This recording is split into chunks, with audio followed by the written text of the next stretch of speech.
வணக்கம் நண்பர்களே, ஆயக்கலைகள் கேரளத்தினால சேனல்ல இன்னைக்கு நம்ம பார்க்க போறது ரொம்ப சத்தான வரகரிசியில பண்ண குழிப்பணியாரம் தான் பார்க்க போறோம். நான் வந்து இன்னைக்கு கார பணியாரம் பண்ணியிருக்கேன். ஆனா இதே மாவு வச்சு நீங்க வெல்லம் மட்டும் சேர்த்து இனிப்பு பணியாரம் கூட பண்ணிக்கலாம். வாங்க இப்ப வீடியோக்குள்ள போய் எப்படி பண்றதுங்கிறத பார்க்கலாம். வீடியோக்குள்ள போறதுக்கு முன்னாடி நான் லாஸ்ட் வீடியோல ஒரு கிவ் அவே அனௌன்ஸ் பண்ணியிருந்தேன். அதோட டீடைல்ஸ் பத்தி அந்த டைம் வந்து எக்ஸ்டெண்ட் ஆகுது. அந்த டீடைல்ஸ் பத்தி நான் வீடியோ எண்ட்ல சொல்றேன். இப்ப வீடியோக்குள்ள போய் பணியாரம் எப்படி பண்றதுன்னு பார்க்கலாம் வாங்க. இப்ப நம்ம வந்து அரிசியை அளந்து எடுத்து நல்லா அலசிட்டு ஒரு 2 hours வந்து நம்ம ஊற வச்சுக்கலாம். இப்போ நான் வந்து 2 கிளாஸ் வந்து வரகரிசி எடுத்திருக்கேன்.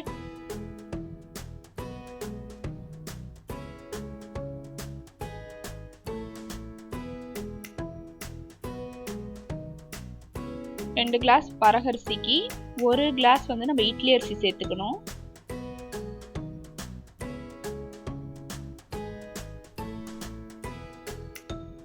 அரை கிளாஸ் உளுந்து, கொஞ்சமா வெந்தயம். நம்ம இட்லி தோசைக்கெல்லாம் சேர்க்குற மாதிரி கொஞ்சமா வெந்தயம் சேர்த்துக்கோங்க. இப்போ நம்ம வந்து இதை நல்லா ஒரு 2-3 வாட்டி அலசிட்டு தண்ணி பிடிச்சி ஒரு 2 மணி நேரம் ஊற வச்சுக்கலாம். நல்லா இந்த மாதிரி கிளஞ்சி விட்டு அலசிக்கோங்க.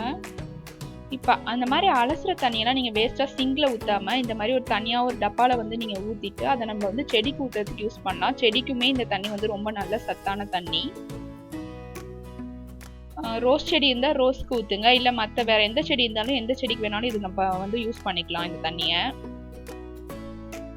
2-3 வாட்டி நல்லா அலசினதுக்கு அப்புறமா நம்ம ஒரு 2 hours ஊறினதுக்கு அப்புறமா நம்ம கிரைண்டரில் வந்து மாவு அரைச்சி எடுத்து வச்சுட்டோம். நீங்கள் வேணும்னா மிக்சியில் கூட இந்த மாவை அரைச்சிக்கலாம். இப்போ தாளிக்கிறதுக்கு என்னென்ன தேவையான பொருட்கள்னா கடுகு, ஜீரகம், கடலைப்பருப்பு, கருவேப்பிலை, வெங்காயம், 2 வரமிளகா, 2லேருந்து 3 வரமிளகா சேர்த்துக்கோங்க உங்கள் காரத்துக்கு ஏற்றாப்புல. இப்போ நம்ம தாளிச்சுக்கலாம். கடாயை அடுப்பில் வச்சுட்டு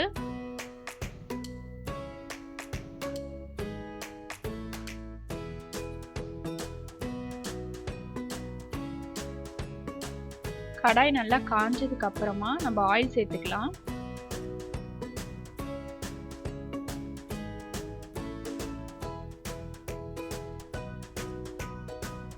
இப்போ எண்ணெய் காஞ்சிருச்சு. இப்போ நம்ம வந்து 1/2 டேபிள் ஸ்பூன் கடுகு உளுந்த பருப்பு சேர்த்துருக்கு. கடுகு உளுந்த பருப்பு சேர்த்துட்டு ஜீரகம், கடலைப்பருப்பு 1 டேபிள் ஸ்பூன் சேர்த்துக்கிறோம். இதெல்லாம் நல்லா பொரிஞ்சு வதங்கினதுக்கு அப்புறமா நம்ம வெங்காயம் சேர்த்துக்கலாம். மாவுக்கு தேவையான அளவு உப்பு வந்து கிரைண்டரில் அரைக்கிறப்பே போட்டாச்சு. இப்போ நம்ம வந்து வெங்காயம் வதங்குறதுக்கும் அந்த வெங்காயத்துக்கு தேவையான அளவு உப்பு மட்டும் இதில் சேர்த்துப்போம்.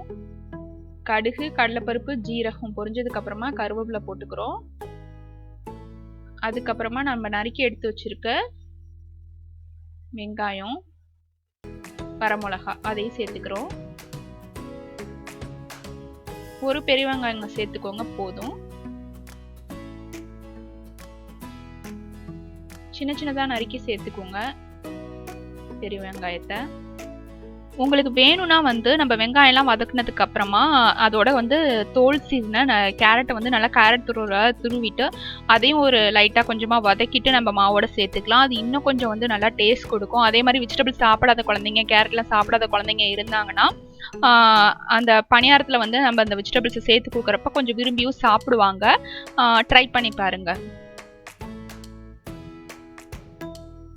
இப்போ நம்ம வெங்காயத்துக்கு தேவையான அளவு மட்டும் சால்ட் உப்பு போட்டுக்கிறோம். மாவுல வந்து ஏற்கனவே வந்து உப்பு போட்டாச்சு.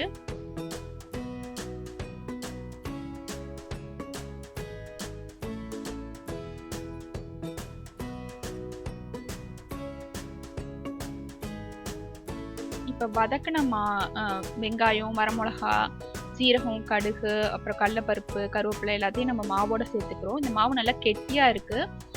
இதோட நம்ம கொஞ்சம் தண்ணி சேர்த்து கூட கரைச்சிக்கலாம். கார பணியாரங்கிறதுனால நீங்கள் சப்போஸ் வந்து இனிப்பு பணியாரம் சொல்கிறீங்கன்னா வெல்லம் தட்டி பாகு காய்ச்சி ஊற்றுவீங்களா, அந்த தண்ணியே போதுமானதாக இருக்கும். இப்போ மாவு வந்து நல்லா கெட்டியாக இருக்குது பார்த்தீங்களா. ஸோ அதனால் நம்ம கொஞ்சமாக தண்ணி சேர்த்துக்கிறோம். அதோட இதே நீங்கள் இனிப்பு பணியாரம் சேர்க்குறீங்க அப்படின்னா கொஞ்சமாக ஏலக்காய் தூள், வெல்லம், அதுக்கப்புறம் வந்து ஒரு சிட்டிகை மட்டும் உப்பு சேர்த்துக்கோங்க போதும். இப்போ நம்மளுக்கு மாவு ரெடி ஆயிடுச்சு. இப்போ நம்ம பணியார பேனை வந்து அடுப்பில் வச்சுட்டு கொஞ்சம் கொஞ்சம் எண்ணெய் சேர்த்துக்கிறோம். ரொம்ப எண்ணெய் சேர்க்க வேண்டியதில்லை நான்ஸ்டிக் பேனுக்கு.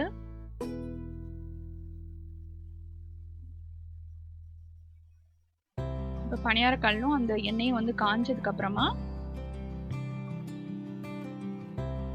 மாவு ஊற்றிக்கலாம்.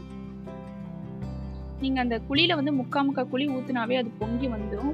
ஃபுல்லாக ஊற்றாதீங்க, முக்கா ஊற்றுங்க போதும், கரெக்டாக இருக்கும்.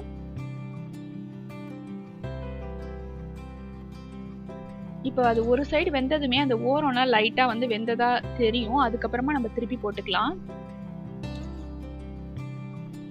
அந்த குழியோட ஓரத்தில் லைட்டாக வெந்த மாதிரியே நம்மளுக்கு தெரியும். அதுக்கப்புறம் ஈஸியாக நம்ம திருப்பி போட்டுக்கலாம். இந்த மாதிரி திருப்பி போட்டுட்டு கொஞ்சம் நேரம் வேக விடுங்க. இப்போ நம்மளுக்கு பணியாரம் 2 சைடும் வந்து சூப்பராக ரெடி ஆயிடுச்சு. இது தேங்காய் சட்னியோட சர்வ் பண்ணால் சூப்பராக இருக்கும். நீங்களும் செஞ்சு பார்த்துட்டு உங்கள் கமெண்ட்ஸை எங்களுக்கு சொல்லுங்கள். சமைத்து சுவைத்து மகிழுங்கள். நான் வீடியோ ஸ்டார்டிங்லேயே சொல்லியிருந்தேன், கிவ்அவே டைம் வந்து எக்ஸ்டெண்ட் ஆகுதுன்னு. நம்மளோட லாஸ்ட் வீடியோவில் வந்து ஒரு கிவ்அவே அனௌன்ஸ் பண்ணியிருந்தோம். அதாவது அந்த வீடியோ கீழே கமெண்ட் பண்ணுறவங்க வந்து 3 பேரை செலக்ட் பண்ணி 2 வீக்ஸ் டைம் கொடுத்துருந்தேன். 3 பேரை செலக்ட் பண்ணி நம்ம கிவ்அவே கொடுக்கலாம் அப்படின்னு சொல்லிட்டு.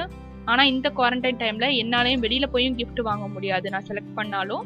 அதே மாதிரி ஆன்லைன்லேயும் லாஸ்ட் டைம் நம்ம கிவ்அவே கொடுத்த மாதிரி ஆன்லைன்லேயும் என்னால் ஆர்டர் பண்ணி சென்ட் பண்ண முடியாது. ஏன்னா ஆன்லைனும் பிளாக் பண்ணியிருக்காங்க. ஸோ அதனால இந்த குவாரண்டைன் டைம் முடிகிற வரைக்கும் யாரெல்லாம் கமெண்ட் பண்ணுறீங்களோ அதுலேருந்து 3 பேர் நம்ம செலக்ட் பண்ணுறோம். ஸோ நான் வந்து உங்கள் எல்லாருக்கும் ஒரு ஆப்பர்ச்சுனிட்டியாக எடுத்துகிட்டு அந்த வீடியோ பார்த்துட்டு அது கீழே கமெண்ட் பண்ணுங்கள். இனிமே குவாரண்டைன் முடிகிற வரைக்கும் யாரெல்லாம் கமெண்ட் பண்ணுறீங்களோ எல்லாரையுமே வந்து அந்த கிவ்அவேக்கு வந்து நான் செலக்ட் பண்ணிக்கிறேன்.